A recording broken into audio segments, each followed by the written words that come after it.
bien, bienvenue dans une nouvelle vidéo. Aujourd'hui on va parler de la grossesse après 40 ans, et oui, et puis après je vous parlerai de mon accouchement sans la péridurale.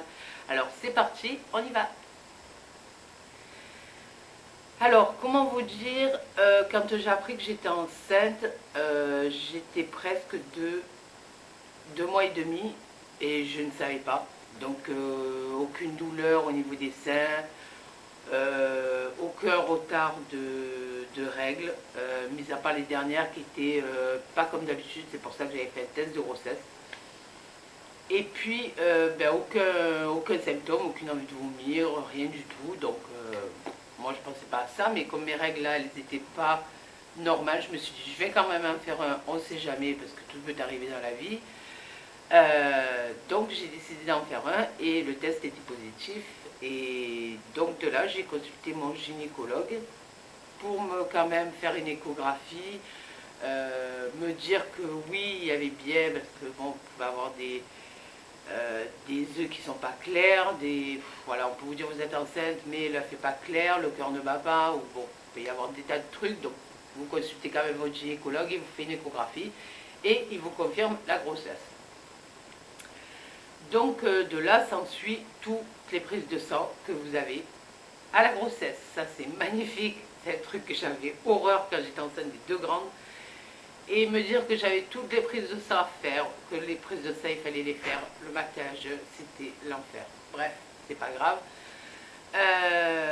Là quand la première prise de sang, ils me disent, parce que vous avez le taux de glycémie, bon, vos plaquettes, l'urine, le sucre dans les urines, et puis bon, toute la prise de sang habituelle. Et là on me dit vous avez un petit peu de sucre dans le sang, voyez avec votre gynéco. Je rappelle mon gynéco qui me dit oui effectivement, donc il va falloir qu'on te fasse une prise de sang où tu devras faire un taux de glucose dans le sang.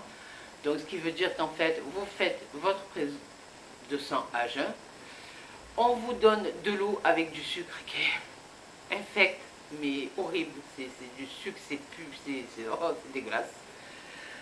Et donc vous avalez ça, et une heure après d'avoir bu ça, vous devez faire une autre prise de sang. Donc effectivement il y avait un petit peu de sucre. Et là on me dit vous faites du diabète gestationnel. Autant vous dire que le diabète gestationnel, moi j'ai eu deux enfants, comment vous dire que j'en avais jamais entendu parler. Je ne savais pas ce que c'était un diabète gestationnel. Donc ça arrive le plus souvent après 40 ans. Il y en a qui l'ont peut-être un peu avant, je ne sais pas, mais voilà, c'était pas énorme, hein, voilà. Donc je retourne voir mon gynéco qui me dit on va prendre rendez-vous avec une endocrinologue, puisque de toute manière tu dois être suivi par une endocrinologue pour tout ce qui est diabète. Donc on va voir l'endocrinologue, et en plus de ça tu seras suivi par une sage-femme, juste pour faire des monitos, voir que le cœur du bébé va bien, et tout ça, et tout ça. Je prends rendez-vous avec une endocrinologue qui était super sympa. Et donc elle m'explique le truc, elle me donne un petit kit, vous savez, pour vous piquer le doigt. Donc autant vous dire que ça aussi, j'avais droit 6 fois par jour. Le matin, avant de manger à midi, 2 heures après à midi. Il me semblait que c'était le soir avant manger, 2 heures après manger, et avant d'aller me coucher. Voilà. Je crois que ça a été le plus galère en fait de la grossesse, mais enfin mis à part ça, voilà. Donc elle vous explique aussi que vous avez un petit régime. J'ai jamais eu de régime à faire, honnêtement. Elle me disait juste que voilà, si je mangeais admettons 140 grammes de pâtes, sauce ou pas en sauce, je n'avais droit qu'à 40 grammes ou 80 grammes de pain. Si je mangeais un peu plus de pâtes, moins de pain. Si je mangeais des légumes, plus de pain. Pas trop de sel. Voilà, juste des petits trucs, histoire de faire attention en fait. Voilà. Après, quand vous avez un diabète qui est autre que gestationnel, oui, vous avez un régime à suivre. Là, moi, honnêtement, voilà, à 4 heures, je mangeais des yaourts au lieu de manger un petit pain au chocolat, voilà, des trucs, oui, histoire de faire attention, voilà. Là, le gynéco, donc je le revoyais le mois d'après, et puis j'avais déjà pris rendez-vous avec ma sage-femme, et elle me fait un monito, me dit que tout va bien, que le poids, mon poids normal, tout va bien, tout ça. Je retourne chez mon gynéco, donc le mois d'après, qui lui aussi contrôle un petit peu, ben forcément vous faites les échographies, contrôle votre poids, le col, le machin, donc tout ça. Et tout allait bien en fait, et de là, de toute la grossesse, je n'ai pris que 3 kilos. Tant vous dire, je les ai rattrapés depuis. Voilà, donc moi le gynéco il était super content, tout ça. Donc après vous avez l'échographie du premier trimestre, la grosse échographie que soit c'est votre gynéco, moi je sais que pour les deux plus grandes c'était mon gynéco qui le faisait. Bon, j'habitais sur Marseille, je travaillais dans une clinique, donc il me la faisait, la clinique où je travaillais en fait. Et puis là où je suis maintenant, ben, le gynéco ne la faisait pas comme maintenant vous avez des gynécos qui n'accouchent plus en fait. Voilà, donc c'est les sages-femmes qui vous accouchent, donc voilà. Et puis donc je vais prendre rendez-vous avec celle qui vous fait la grosse échographie du premier trimestre. Donc là sur l'échographie du premier trimestre, on vous fait tout ce qui est la biométrie et la morphologie du bébé en fait. Je regardais parce que j'avais la feuille où j'avais noté les noms. Le bébé allait très bien, donc c'était nickel. Donc après, il s'ensuit toutes les autres prises de sang, toutes les échographies, deuxième trimestre. Bon, moi j'allais voir mon gynéco quand même tous les mois, plus le monito que me faisait ma sage-femme, l'endocrino qui me disait que tout allait bien, que je ne prenais pas de poids, que j'avais pas de problème, tout ça, qu'au niveau des piqûres, parce que vous avez un carnet où vous notez tout ce qui est le taux que vous avez à chaque fois, avant, après, nanana. Donc tout était normal, il n'y avait pas de problème. Et un jour, j'ai dit à mon mari, j'ai une envie de manger un quick. Alors que normalement, je n'avais pas le droit de manger un quick, mais je dis, je m'en fous, il faut que je mange un quick, j'ai envie de manger un quick. Je crois que c'est la seule envie que j'ai eue quand j'étais enceinte. Donc j'ai dit tant pis, on va aller manger un quick, après je ne vais pas me gaver non plus, je ne vais pas prendre 3 burgers, 4 frites, tout ça, non. Eh bien figurez-vous qu'en ayant mangé un hamburger, une frite, en ayant bu un coca, j'avais fait ma prise de sang, enfin ma piqûre avant, le taux était normal. 2 heures après, je fais ma piqûre, le taux était normal. Donc je me suis dit, ça va, c'est passé, c'est bon. Donc j'ai pu manger mon quick. Après, en étant enceinte, pas très recommandé, mais bon, de toute manière, je prenais que des trucs au poulet, donc voilà. Et je l'avais marqué sur le petit cahier, en fait, où vous notez ce que vous avez mangé aussi, au cas où vous avez un taux, pourquoi vous avez eu ce taux, et dans ce cas-là, vous rectifiez. Donc l'endocrinologue me dit que ça va, tout va bien, donc je fais toujours pareil, mes séances, tout ça, et puis un jour on me dit il faut prendre rendez-vous avec la clinique pour voir la clinique, voir tout ce qu'elle propose et tout ça. Donc on prend rendez-vous avec la clinique et je lui dis que moi je ne veux pas de péridurale, que je n'ai pas eu pour les deux autres et que pour moi je ne voulais pas la péridurale. Donc elle vous montre une chambre. Ils appellent ça la salle nature. Et je me suis dit, oui, c'est là que je vais accoucher. De toute manière, moi, tout ce qui est... vous êtes enceinte, et quand vous accouchez dans une chambre dite, on va dire, une salle d'accouchement, je vais y arriver, salle d'accouchement normale, tout est médicalisé, vous avez des appareils par là, des appareils par là. Moi, c'est parce que je voulais, pour mon accouchement, je voulais être... voilà, je voulais être dans un espace où je ne me sentais pas stressée par tous les trucs que je pouvais voir en fait dans la salle d'accouchement. Donc elle me présente la salle nature, je dis ah oui c'est là que je vais accoucher, je dis à Fabrice non voilà, là, tu pourras mettre de la musique, on va tout mettre sur une clé, j'avais la baignoire mais elle était immense la baignoire, c'était un jacuzzi le truc, où je pouvais être dedans, papa il pouvait être avec moi. c'était mais au top le truc. Vous aviez des styles de lit. En fait, c'est l'hôtel grand luxe, la chambre, vous voyez, c'est le truc au top. Donc elle me marque pour la chambre nature, tout ça, et puis elle m'explique ce qu'ils font, tout ça qui est... Mais les salles nature, quand vous n'avez pas de péridurale, c'est le top. Vous avez une sage-femme avec vous, elle vous détend, elle vous explique ce que vous pouvez faire, ce que papa il peut faire, être dans l'eau. Honnêtement, être dans l'eau quand on vous accouchez, c'est tout ce qui est relaxant, qui détend, qui fait que les douleurs, vous les sentirez toujours de toute manière. Les douleurs, c'est parce que je veux dire que vous ne les sentirez pas. Mais honnêtement, ça détend, ça relaxe. Les salles nature, si vous ne voulez pas de péridurale, demandez une salle nature, franchement, c'est le top. C'est le top. Vous avez une chambre, une salle à vous toute seule, c'est au top. Voilà. Donc, la grossesse, honnêtement, je n'ai pris, comme je vous ai dit, je n'ai pris que 3 kilos. Par contre, Noah, lui, ça allait. Franchement, ça allait. Pour vous dire que pour ma première grossesse, j'en avais pris 22 pour Clara. Et elle faisait 4 kg 2, 150, sans péridurale. Pour Océane, j'ai pris 15 kilos, je crois. Ouais, 15 kilos. Et elle faisait 4 kg 100, et sans la péridurale aussi. Et là, Noah, il faisait 3 kg 920 ou 940, et sans péridurale. En plus, en vous parlant franchement, et en ayant travaillé dans le médical, c'est pour ça que de toute manière, la péridurale, je ne la voulais pas. Vous pouvez avoir une péridurale qui se trouve ne fonctionne pas. Voilà. On peut vous la poser, mais vous avez tellement souffert avant que de vous la poser, ça ne sert à rien, parce que ben oui, ça va vous soulager, mais après vous allez accoucher, donc voilà. Vous pouvez avoir une péridurale et puis que on vous dit ben non, c'est trop tard, on ne peut pas vous la poser maintenant. Donc voilà. Il y a plein.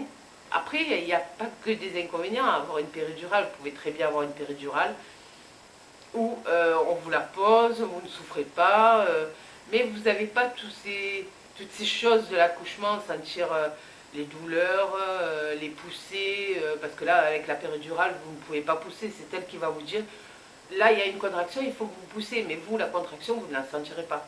Donc, vous n'avez pas ce truc de l'accouchement, en fait. Voilà, donc moi, de toute manière, je ne voulais pas la péridurale. Voilà, donc honnêtement, tout s'est super bien passé. Je suis arrivée au moment de l'accouchement, donc c'était un dimanche. Et j'ai dit à Fabrice, je sais pas, j'ai un petit peu mal au ventre et je sais pas, mais faut partir. Avant j'avais mal au ventre, mais je disais pas là, faut partir. Là, je lui ai carrément dit, je crois qu'il va falloir y aller en fait. Il était, je me rappelle, 1h15 de l'après-midi. Donc j'ai appelé mon papa pour qu'il vienne garder forcément les 2 grammes, puisque c'était prévu qu'il garde les 2 grammes. Et il me dit, bah écoute, toi tu vas à la clinique, si ça se trouve on va se revoir ce soir, moi je vais les emmener à la plage. Honnêtement, j'ai à Fabrice, je dis on va y aller, mais tu vas voir, on va nous faire rentrer, c'est rien, c'était donc le 11 juin, et il devait arriver vers le 20 je crois. Donc j'ai dit, tu vas voir, ils vont nous faire rentrer, nous dire que c'est rien, que c'est les premières contractions, et nana, elle fait le blabla, qu'il faut rentrer à la maison et tout. Et puis j'arrive à la clinique, tout ça, et puis elle me dit, mais qu'est-ce qui vous arrive? Donc je lui explique. Et je tombe sur la sage-femme qui, quand vous prenez rendez-vous à la clinique, vous explique un peu les trucs de la chambre, tout ça, tout ce que je vous ai expliqué. Et plus les contrôles que vous faites aussi à la clinique, parce qu'à un moment donné, le gynéco vous lâche, mais ce n'est plus le gynéco qui prend en charge, on vous envoie à la clinique et là c'est la sage-femme qui prend le relais. Donc j'avais vu la sage-femme qui m'avait pris le relais en fait. Donc là quelque part ça vous rassure parce que vous la connaissez, vous avez discuté, vous avez même rigolé avec elle.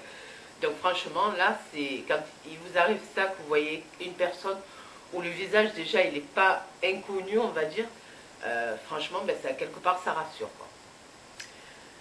Donc elle me dit, qu'est-ce qui vous arrive? J'ai dit, bah, écoutez, j'ai un petit peu mal au ventre et tout, mais bon, je sais que c'est rien, mais enfin, je préfère venir. Elle m'a dit, on va vous faire un monito. Donc j'avais déjà porté tous les papiers et tout, parce que vous savez que votre dossier, chaque fois que vous allez à la clinique, vous êtes obligé d'emmener le dossier. Et puis de toute manière, elles ont un double, donc voilà, plus celui de ma sage-femme qui, en plus de ça, appartenait à la clinique. Donc elles avaient tout, quoi. Voilà. Donc elle me dit, ben, on va vous faire un monito normal. Et puis elle m'a dit, on va vous regarder le col, savoir si ça va et tout. Et puis elle me regarde et puis elle rigole. Puis moi je regarde Fabrice. Bon, ben elle m'a dit, on va vous poser une perfusion. J'ai une perfusion de quoi? Ah ben elle m'a dit, mais bébé va arriver. Et là vous êtes comme ça, vous dites, hein? Voilà. Donc moi qui me disais, je veux repartir à la maison, je vais voir mes filles, on va pouvoir se faire la soirée tranquille, tout ça. Mais non, ma mère reste avec lui. Donc, Fabrice elle me dit, c'est pas possible. Elle me dit, si, elle m'a dit, puisque... Elle m'a dit, vous avez déjà le col qui est dilaté à 2,5. Ah, bon. Ben, elle me dit, en plus, vous voulez pas de péridurale? Je dis, non, je veux pas de péridurale. Bon, ben, elle me dit, je vous laisse quand même là. Pour l'instant, on reste dans la salle. C'était une salle normale, hein, c'est pas une salle d'accouchement ou quoi que ce soit. C'était une salle normale où ils vous mettent pour vous examiner. Et puis elle m'a dit, après, ben, on ira en salle nature. Donc, ben là, toujours pareil, son monito, il vous laisse son monito, il vous place la perfusion, il papote un peu avec vous, moi j'appelle mon papa, je lui dis que je reste à la clinique, que bébé va arriver. Et les contractions ont commencé vers 4 heures de l'après-midi, donc à 1h30, 2h le quart, j'étais à 2h30, à 4 heures de l'après-midi, je crois que j'étais à 5. Et là, c'est vrai que ça a commencé à un peu faire mal en fait. Donc elle me dit, vous voulez toujours pas la péridurale? J'ai dit non, je veux toujours pas la péridurale, je la veux pas. Elle m'a dit, bah, au pire, ce qu'on pourra faire, si vous voulez, on pourra vous mettre un masque qui vous shoot un petit peu. Voilà. Et j'ai dit non, non, mais ça va aller. Ah bon, bah, elle me dit nickel, alors voilà. Et puis elle revient vers, c'était quoi, 6h, 6h30. Elle me dit, ah ben vous êtes pas mal. Elle me dit, ce qu'on va faire, c'est qu'on va faire un petit peu de ballon, tout ça. D'accord. Non, elle est revenue à 6h. Elle me dit, ah vous êtes pas mal. Elle me dit, ce qu'on va faire, c'est qu'on va faire un petit peu de ballon. Mais honnêtement, les contractions étaient déjà assez fortes pour qu'en plus de ça, je me tape le ballon pour qu'elles soient encore plus fortes. Bref, elle me dit, et puis on va refaire un monito. Donc elles refont le monito, et là elles s'aperçoivent qu'en fait, à chaque contraction, j'avais le cœur de Noah qui n'était pas normal.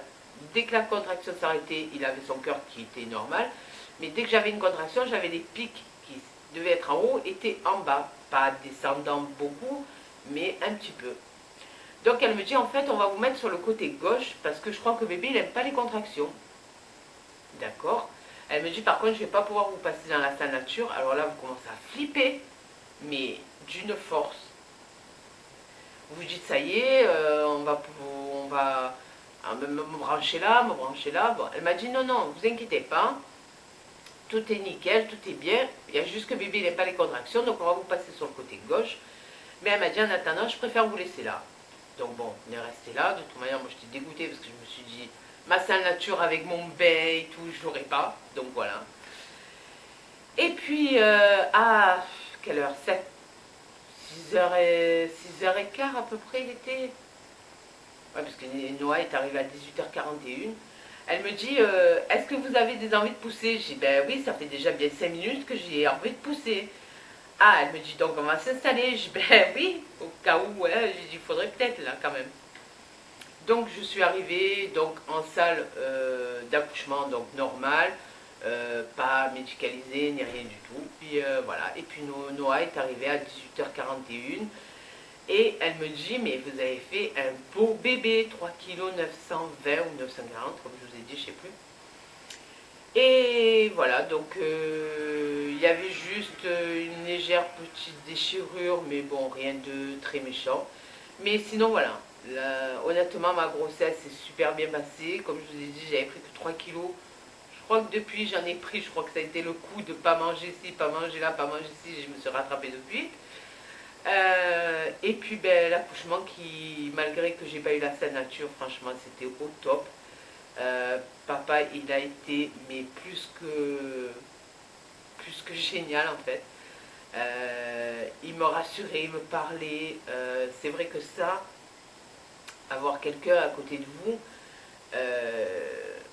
ça aide beaucoup aussi. Vous avez toujours peur qu'il se passe quelque chose à l'intérieur de vous. Vous êtes une maman, ben, vous avez toujours peur qu'il se passe quelque chose en fait. Donc voilà, d'avoir quelqu'un auprès. Moi je venais de perdre ma maman, donc je savais qu'elle ne serait pas là. Voilà, de l'avoir lui à côté de moi, honnêtement, c'était beau. Voilà. Donc écoutez, j'espère que la petite vidéo grossesse, accouchement vous a plu. Si c'est le cas, n'hésitez pas à la liker et à vous abonner si vous n'êtes pas toujours abonné à la chaîne. Franchement, c'est super sympa de me laisser un petit commentaire aussi. Et puis moi, je vous dis à bientôt dans une nouvelle vidéo. Ciao, ciao.